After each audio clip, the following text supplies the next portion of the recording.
sur douteux.tv, les manchettes internationales, avec Bruno Corbin. Salut Tommy.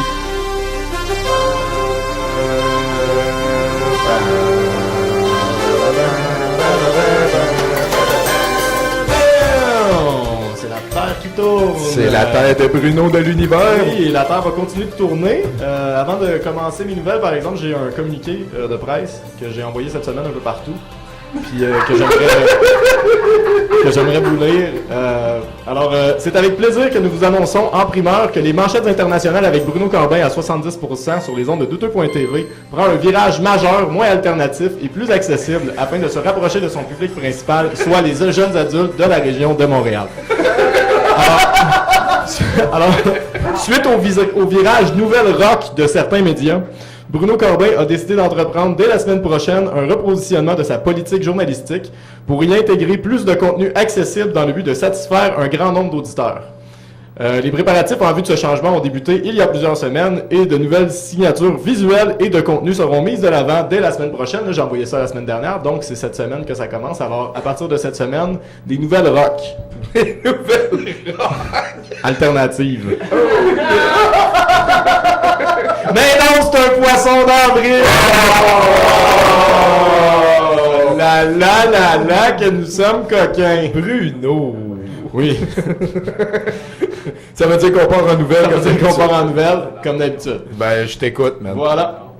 Alors, le 21 mars dernier, Christopher M. Miller a été libéré de prison après y avoir passé 15 ans pour avoir, entre autres, volé un magasin de chaussures dans la ville de Toms River, au New Jersey. Au lendemain de sa sortie de prison, Miller a décidé de retourner voler le même magasin de chaussures. L'homme qui n'était pas armé lors de l'incident a demandé l'argent et lorsque les employés lui ont refusé, il a tout simplement ouvert la caisse et s'est sauvé à pied avec environ 400 $. Il a été arrêté quelques minutes plus tard. Un autre héros. Ça, c'est un vol de dépanneur un peu. Mais oui. On s'attend à ce qu'il soit condamné à un autre 15-20 ans de prison. Là. Il s'était fait des amis. Ben oui, c'est ça. Yeah, il voulait y retourner, moi je pense que c'est ça. Ça se peut, ça se peut. La police de Melbourne, en Australie, a arrêté un homme suspecté d'avoir cambriolé un sex shop. L'homme de 20 ans est entré dans le magasin portant une cagoule et a demandé l'argent de la caisse. Il a quitté avec l'argent et des cigarettes et s'est revenu 5 minutes plus tard pour acheter des produits avec l'argent volé. Oh, sacrément. L'homme comparaîtra le 30 juin. Ben oui. Let's go, hein, un homme de 66 ans qui conduisait son véhicule en état d'ébriété cherchait une toilette et a jeté son dévolu sur le premier édifice public qu'il a vu, un poste de police, quand le prévisible est arrivé. La police du comté de Pittsfield au Michigan a arrêté l'homme pour conduite en état d'ébriété. Oh, il est allé de...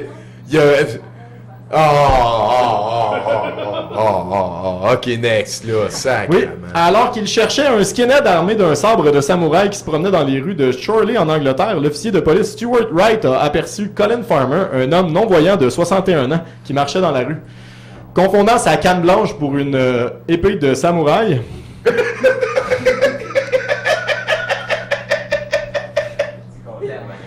Wright a averti l'homme de lâcher son arme en criant « Taser !»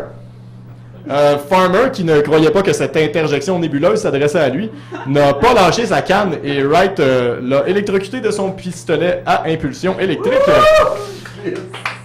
Le vieux monsieur est maintenant sous les verrous et il ne peut plus nuire à la collectivité. Non, le policier a dû s'excuser, mais pourra quand même garder son emploi.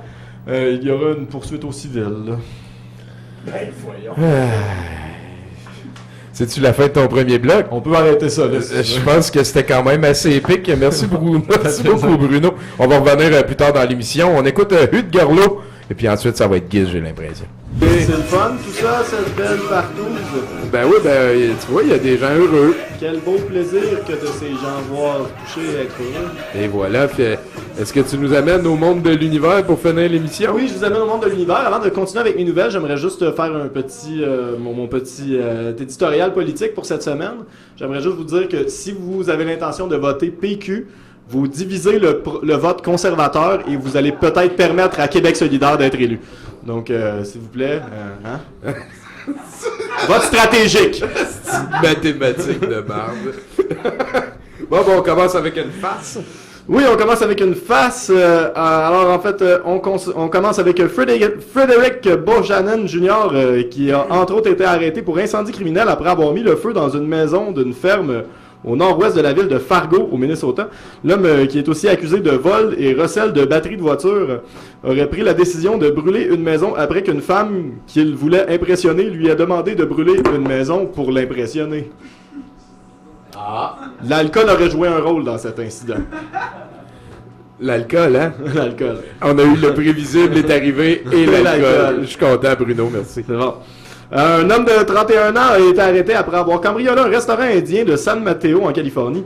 Kevin Quintanilla était en train de voler la marchandise qu'il passait par la porte de service en arrière du restaurant et a été aperçu par des employés. Il a réussi à se sauver, mais pas avant que Ashley Cullen, une barmaid de 22 ans, ne le reconnaisse. En effet, il semblerait que Quintanilla soit venu manger un repas quelques 30 minutes avant de venir cambrioler le restaurant. Il aurait flirté avec la jeune femme, allant même jusqu'à lui donner son numéro de téléphone.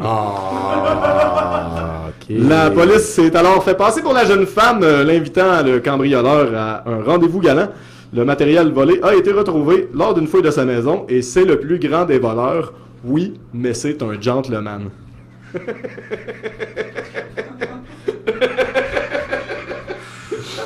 Pauvre cave. Quand il détrousse une femme, il lui fait porter des fleurs.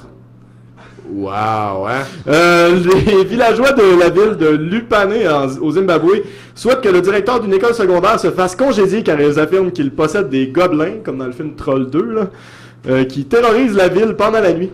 Selon les villageois, les gobelins auraient aussi agressé sexuellement certains professeurs.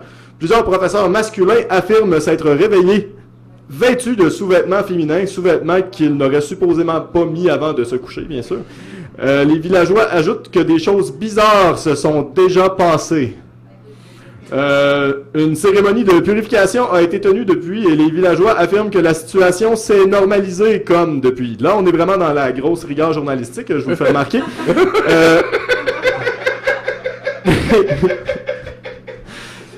Des ingrédients étranges qui pourraient ou pas être utilisés pour de la sorcellerie ont été trouvés dans la maison du directeur. Qui pourrait ou pas. OK. Ont été peut-être trouvés. Encore l'enquête qui avance. Oui. Un homme poursuit le géant du fast-food et grand défenseur des roues McDonald's après avoir vécu de la détresse psychologique suite à un service plus qu'inadéquat. Webster Lucas n'aurait effectivement obtenu qu'un seul napkin à la réception de sa commande. Il affirme qu'il serait retourné au comptoir pour obtenir plus d'un napkin, mais que le gérant lui aurait refusé sa requête suite à un échange qui aurait viré raciste, alors que le gérant aurait fait une référence à « vous autres », que Lucas a interprété comme une pointe à son héritage afro-américain. Et à l'offre d'un hamburger gratuit en guise d'excuse qui a été interprété comme une insulte, il souhaite maintenant une réparation de 1,5 million de dollars pour dommages psychologiques irréparables. On lui souhaite bonne chance. Des dommages psychologiques Irréparables.